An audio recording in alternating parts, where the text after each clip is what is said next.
Minister ಕರ್ಕ ಬಂದು ಒಂದು ಮನೆಗೆ ಹೋಗ್ಬಿಟ್ಟು ಕಾಂಪನ್ಸೇಷನ್ ಕೊಟ್ಟೋದ್ರು. ಇದು ನಿಮ್ಮ ಡಿಪಾರ್ಟ್ಮೆಂಟ್. ನಮಗೆ ಅದು ಏನು ಬೇಡ ಸರ್. ನಮಗೆ ಬೇಕಾಗಿರೋದು ಒಂದೇ ಆನೆ ಟ್ರಾನ್ಸ್ಲೊಕೇಶನ್ ಆಗ್ಬೇಕಷ್ಟೇ, ಇಲ್ಲಿಂದ ಬೇರೆ ಏನೂ ಇಲ್ಲ. ಅದೇನು ದೊಡ್ಡ ವಿಚಾರ ಇಲ್ಲ. ಮಿನಿಸ್ಟರ್ ಬರಬೇಕು, ಡಿಸ್ಟ್ರಿಕ್ಟ್ ಮಿನಿಸ್ಟರ್ ಬರಬೇಕು, ಫಾರೆಸ್ಟ್ ಮಿನಿಸ್ಟರ್ ಬರಬೇಕು. ಬರೋ ತನಕ ನಾವು ಎತ್ತಕ್ ಬಿಡಲ್ಲ ಸರ್. ಇಲ್ಲಿ ಏನ್ ಮಾಡ್ತಾರೆ ಗೊತ್ತಾ ಸರ್, ಲಾಸ್ಟಿಗೆ ನಮ್ಮನ್ನ ಎದುರ್ಸಕ್ಕೆ ಪೊಲೀಸ್ ಫೋರ್ಸ್ ತರ್ತಾರೆ. ನಾವು ಇವತ್ತು ಅದಕ್ಕೂ ರೆಡಿಯಾಗಿ ಬಂದಿವಿ. ಏನ್ ಸರ್ ಕರ್ಕೋದ್ರೆ ಪೊಲೀಸ್ ನಮ್ಗೆ ಹೊಡಿತಾರ. 3 ಹೊತ್ತು ಅನ್ನ ಹಾಕ್ತಾರೆ, ತಿನ್ಕೊ ಬರ್ತೀವಿ. ಮಲ್ಲಿರೋ ಬದಲು ಅಲ್ಲಿರ್ತೀವಿ ನಾವು. ಅದಕ್ಕೂ ಮಾಡಂಗಿಲ್ಲ. ರೈತರು ಭೂಮಿ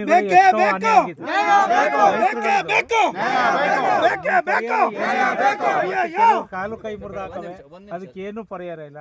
ಹಿಂಗೆ ಆದ್ರೆ ರೈತರು ಪಾಡ ಹಿಂಗೆ ಸರ್. ಮಲೆನಾಡಿನ ಜೀವನ ನಿಮ್ಗೆ ಕಷ್ಟ ಇದೆ. ಕಾಡಿನ ಮಧ್ಯೆ ನಾವು ಹೆಂಗೆ ಸರ್ ನಾವೀಗ ಕಾಫಿ ಕಾರ್ಮಿಕರಾಗಿ 6 ಗಂಟೆಗೆ ಒಪ್ಕೊಂತಿದ್ವಿ. ಇದು 10ನೇ ಸರಿ ಸರ್.